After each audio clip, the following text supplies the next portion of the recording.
तो चलिए आगे बढ़ते हैं हमारे आज के दिन के इस चैनल के दूसरे वीडियो की तरफ। पहला वीडियो भी हम पब्लिश कर चुके हैं, वो अगर आपने देखा नहीं है तो आप चाहिए तो हमारे चैनल के वीडियो सेक्शन में जाकर उस वीडियो को देख सकते हो। तो देखिए, एक बहुत ही बड़ी खबर आती हुई आपको नज़र आएगी। और ये वाला जो खबर है बासमती राइस का जो एक्सपोर्ट का इंडस्ट्री है उससे कनेक्टेड आपको नजर आएगा। और ये पूरा का पूरा इशू BRFAD से कनेक्टेड है। अब ये BRFAD है क्या, इसका फुल फॉर्म मैं आपको बताता हूँ, लेकिन ये इशू को सबसे पहले आपको यहाँ पर समझना होगा। तो basmati rice farmer and exporters development forum, इसका ही शॉर्ट फॉर्म होता है BRFAD। ठीक है, तो ये BRFAD का फुल फॉर्म क्या है ये आपको समझ में आ गया होगा। हो सकता है वीडियो में ये शॉर्ट फॉर्म में बार बार आगे यूज़ करो, तो आप इसको ध्यान में रखिए।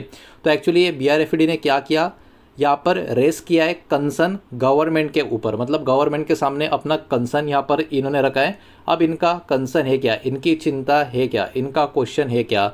तो देखो, ये एक्चुअली यहाँ पर कह रहे हैं कि शिपिंग का चार्जेस, शिपिंग का मतलब यहाँ पर अलग अलग टाइप के जो शिपिंग के चार्जेस होते हैं उसकी बात हो रही है, ये बहुत ज़्यादा है और ट्रांसपेरेंसी भी इसमें नहीं है, मतलब नॉट ट्रांसपेरेंट। ठीक है, अब इसके पीछे का जो रीज़न है आप सबको पता ही होगा। अभी की जो क्राइसिस चल रही है वेस्ट एशिया की, तो एक्सपोर्ट का जो कंडीशन है वो अब बहुत ज़्यादा ख़राब होता हुआ आपको नज़र आएगा। खास करके यहाँ पर हम बासमती राइस का एक्सपोर्ट का जो इंडस्ट्री है उसकी यहाँ पर हम बात कर रहे हैं। अगर इतना आप इन्फॉर्मेशन से आपको कुछ समझ में नहीं आ रहा होगा तो बिल्कुल भी कन्फ्यूज़ मत होना, मैं सब कुछ आपको अच्छे से यहाँ पर एक्सप्लेन करता हूँ।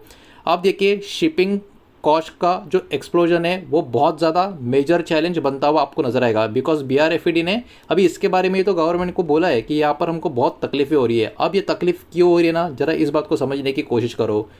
वॉर का जो खतरा है उसके कारण इसमें प्राइस में बहुत बड़ा शार्प राइज होता हुआ हमको देखने को मिल रहा है।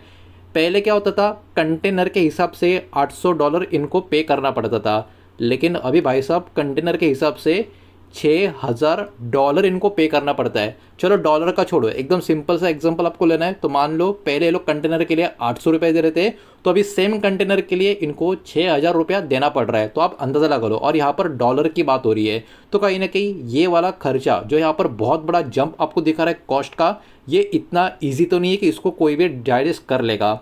ये जो कॉस्ट है, this cost is now around 60 to 70% of total cargo value. Total cargo value का ये 60-70% का कॉस्ट यहाँ पर निकल कर आ रहा है। और एक्सपोर्टर का यही यहाँ पर एक पर्टिकुलर कहना है, they are force to take financial risk beyond their control. इसके कारण यहाँ पर BRFAD मतलब बासमती राइस का जो एक्सपोर्ट का जो ओवरऑल जो ग्रुप है वो कहीं ना कहीं पूरी तरीके से नाराज़ है, और कहीं ना कहीं सरकार को बोल रहा है कि इसके ऊपर आप थोड़ा फोकस करने का ट्राई करें। अब ये भी बात यहाँ पर आपको समझनी होगी, ये जो भी अभी सिनेरियो है इसके कारण बहुत सारे अलग अलग इंडस्ट्री में प्रॉब्लम चल रहा है। तो यहाँ पर लॉजिस्टिक का प्रॉब्लम भी धीरे धीरे बढ़ता जा रहा है ड्यू टू जियोपॉलिटिकल टेंशन। अब ये जियोपॉलिटिकल टेंशन कौन सी है ये तो प्लीज़ मत पूछना, है तो पूरी दुनिया को अभी के टाइम पे पता है, आपको भी पता होना ही चाहिए। तो देखिए, कार्गो का कहीं ना कहीं अभी बहुत सारी चीज़ें डाइवर्ट होती हुई आपको देखने को मिलेगी। और कार्गो अभी के टाइम पे ये जो बासमती राइस का जो एक्सपोर्ट है उससे कनेक्टेड जो है वो डाइवर्ट भी किया जा रहा है अलग अलग पोर्ट पे, और एक कौन से पोर्ट है उनके नाम यहाँ पर आपको देखने को मिल रहे हैं। अब देखिए, ये जो डाइवर्ट किया जा रहा है ना अलग अलग पोर्ट के, इसके वजह से भी एक्सपोर्टर्स को बहुत सारा इशू यहाँ पर फेस करना पड़ रहा है। जैसे कि इनके containers without any clear plans stuck हो जाते हैं। उसके अलावा कभी कभी sometimes sent back to original port, जहाँ से इनका कंटेनर निकला है कभी कभी फिर से उसको यू टर्न लेके उसी पोर्ट पर भेजा जाता है। एक्सपोर्टर फिर भी पे कर रहे ऑल एक्स्ट्रा कॉस्ट। इन सब के बावजूद, इतनी परेशानियां होने के बावजूद भी उनको एक्स्ट्रा कॉस्ट भी पे करना पड़ा है, और उसके बाद भी सब कुछ क्लियर सही तरीके से नहीं हो रहा। इसलिए अब ये वाले इंडस्ट्री के जो एक्सपोर्टर्स हैं काफ़ी परेशान हो चुके हैं। अब यहाँ पर कुछ इंपॉर्टेंट डिमांड एक्सपोर्टर्स द्वारा यहाँ पर सामने आ रही है। चार्जर जो है, मतलब जो भी चार्ज होगा, should only for actual services use, मतलब जो सर्विसेज वो यूज़ करेंगे उसी के ऊपर आप चार्ज लो, ये उनका एक डिमांड है। उसके बाद container should not be held due to payment dispute. Payment का कोई डिस्प्यूट अगर होता है तो कंटेनर्स को यहाँ पर कोई भी पर्टिकुलरली इशू नहीं होना चाहिए। ये बात भी यहाँ पर इन्होंने अपने आप कह सकते हो डिमांड में बोली है।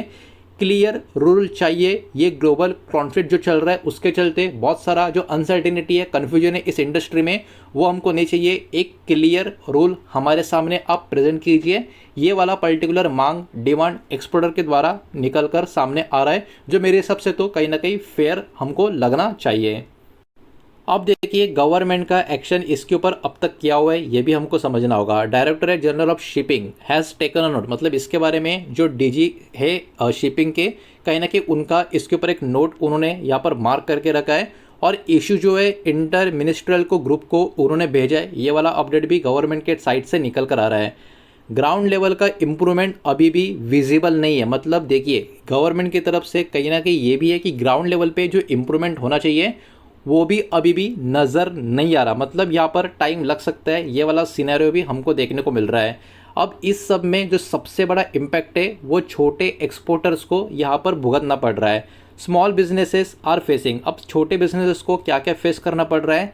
हेवी फाइनेंशियल प्रेशर, जो छोटे बिजनेस के लिए पहले से ही काफ़ी बड़ी मुसीबत बन चुका होगा। उसके अलावा बार्गेनिंग पावर भी इनकी काफ़ी कमज़ोर हो चुकी है वर्सेस ग्लोबल शिपिंग कंपनीज का जो पावर निकल कर आ रहा है, उसकी यहाँ पर बात हो रही है। कुछ एक्सपोर्टर अभी के टाइम पे कहीं ना कहीं ऐप डाउनिंग की करते हुए आपको नजर आएंगे, कार्गो का कंसिडर करते हुए आपको नजर आएंगे। तो ये भी चीज़ कहीं ना कहीं बिल्कुल भी प्रॉमिसिंग इस इंडस्ट्री के लिए अभी के टाइम पे नज़र नहीं आ रही है। अब इतना बड़ा खबर है तो हमारे मार्केट के कुछ इससे कनेक्टेड जो स्टॉक होंगे उसके ऊपर भी इम्पैक्ट आ सकता है। उनके नाम सेक्टर वो भी एक एक करके देखेंगे।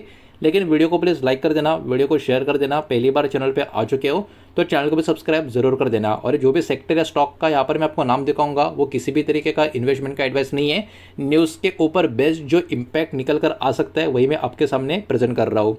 तो राइस एक्सपोर्ट या एग्री कंपनीज की बात करें, इसमें KRBL का स्टॉक फोकस में रह सकता है, LT फूड का स्टॉक फोकस में रह सकता है, कोहिनूर फूड का स्टॉक फोकस में रह सकता है। उसके अलावा लॉजिस्टिक एंड शिपिंग के अगर कनेक्टेड या रिलेटेड बात करें तो CCI मतलब कंटेनर कॉर्पोरेशन ऑफ इंडिया का शेयर फोकस में रह सकता है।